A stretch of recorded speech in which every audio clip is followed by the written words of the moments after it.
Sathya Sai Speaks, Volume 8, Chapter 32. Straighten and Brighten. The culture of India is the oldest and yet the most active even today. It is ever fresh, for it is based on beginningless and eternal truths concerning human nature and the external world which impinges on human consciousness. This culture emphasizes that human activity is best done as dedication to God, the Sat, Chit, Ananda, existence, awareness, bliss absolute, that pervades and envelops the universe. It has taught man to work with reverence and humility. It then draws out the full potentialities of the faculties with which God has endowed man. The name Bharati means Bha, God, Rati, love.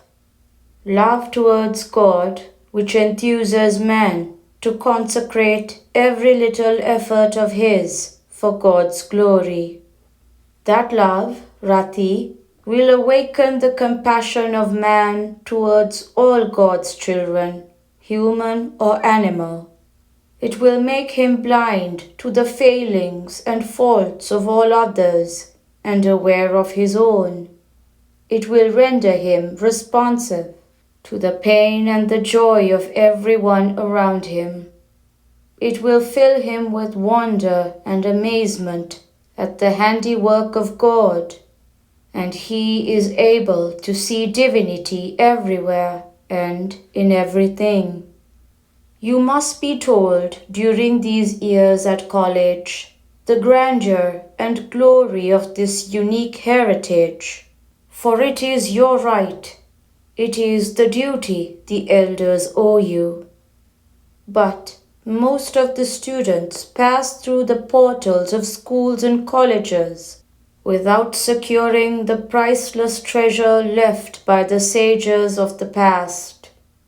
I am glad the members of the staff of this college have planned a course of lessons on Indian culture to supplement the curriculum and to give you the sustenance the sages have laid in store for you. Indian culture removes the dross of animality. They call the course Bharatiya Samskriti. Samskriti means culture which cleanses the metal, shapes in the mold, melts in the crucible to purify, brightens and straightens. Indian culture removes the dross of animality, thereby enabling man to devote all his time towards the pilgrimage to God within him. It is a double process, this Samskriti, the plucking out of weeds and the sowing of seeds. And it starts in India, right from the cradle. It has to be continued through kindergarten, school, and college. This college has to set an example by providing opportunities for the rising generations to practice the disciplines in order to purify and promote these ideals. That is the reason which prompted its establishment.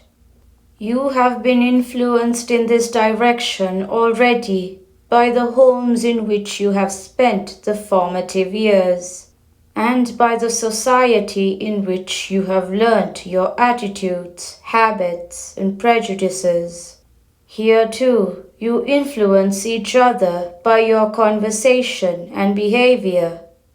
All this will help you in understanding and benefiting from the culture of India. The mother country is not a map or an extent of soil or a collection of names. It is the mother which feeds the body as well as the mind, that sings lullabies and presents pictures for the eye and the spirit. It teaches the art of moving towards the goal of life, namely self-realization. It gives every child knowledge of its potentialities and its limitations. It is thus both Lakshmi and Saraswati. A child should not be denied the mother's love. A woman's college has an added responsibility to both practice and preserve the essential values of Bharatiya Samskriti. Motherhood is the most precious gift of God. Mothers are the makers of a nation's fortune or misfortune. They should teach two lessons: fear of sin and fondness for virtue. Both these are based on faith in God, being the inner motivator of all. If you want to know how advanced a nation is, study the mothers. Are they free from fear and anxiety? Are they full of love towards all? Are they trained in fortitude and virtue? If you like to imbibe the glory of a culture, watch the mothers rocking the cradles, feeding, fostering, teaching, and fondling the babies. Mothers must assume this responsibility and not throw it on ayahs or governesses. Of course, ayahs and governesses are industrious and sincere. I have nothing to say against them. But the child that is brought up by the ayah loses an essential fertilizer for growth: love. The child is denied the most health-giving vitamin, love. The home where the fragrance of this love has to be inhaled has now lost its sacred atmosphere. Harmony amongst the inmates of a household is fast receding. There is no shrine for God in most houses.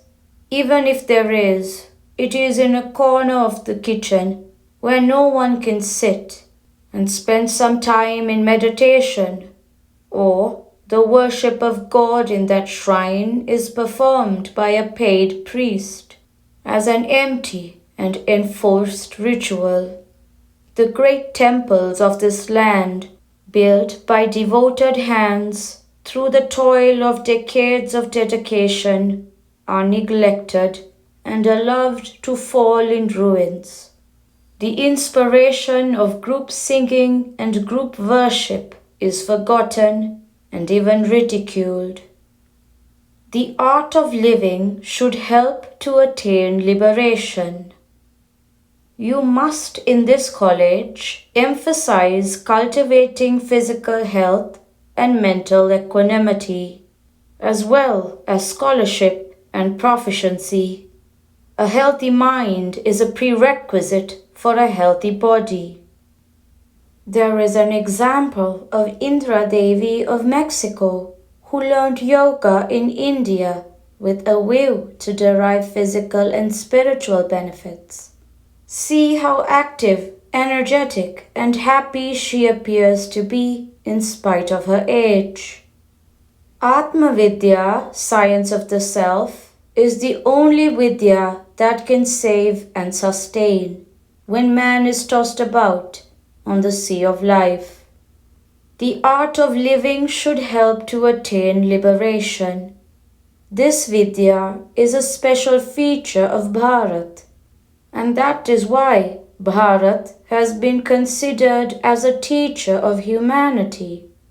She has to take up that ancient role, in spite of the apathy of the people and the short-sighted attitude of the rulers. The God who dwells in the dewdrop and the star, in the scientist as well as the atom he studies, can be visualized only by a purified inner consciousness. The tongue alone can taste sweetness, and that too when it is healthy. So too, only a pure consciousness can recognize the grandeur and the glory of God. Purify this through the constant repetition of the idea of Soham. He is I am He, so that He and I will merge and only He remains. Dwell on these divine thoughts. Engage yourselves in activity for the sake of His adoration. Then you will earn, quote, marks in plenty. I appreciate your efforts to secure such marks, and not the remarks from principals and professors. Sathya Sai, Women's College, Anantapur, November 5th, 1968. Problems and worries are really to be welcomed, as they teach you the lessons of humility and reverence. But not all continue the attachment they are able to establish. They lose the fortune that has fallen into their hands. Many hesitate to believe that things will improve, that life for all will be happy and full of joy, that the golden age will ever recur. Let me assure you that this Dharma Swarupa, righteousness personified, has not come in vain. It will succeed in averting the crisis that has come upon humanity. Sri Sathya Sai Baba.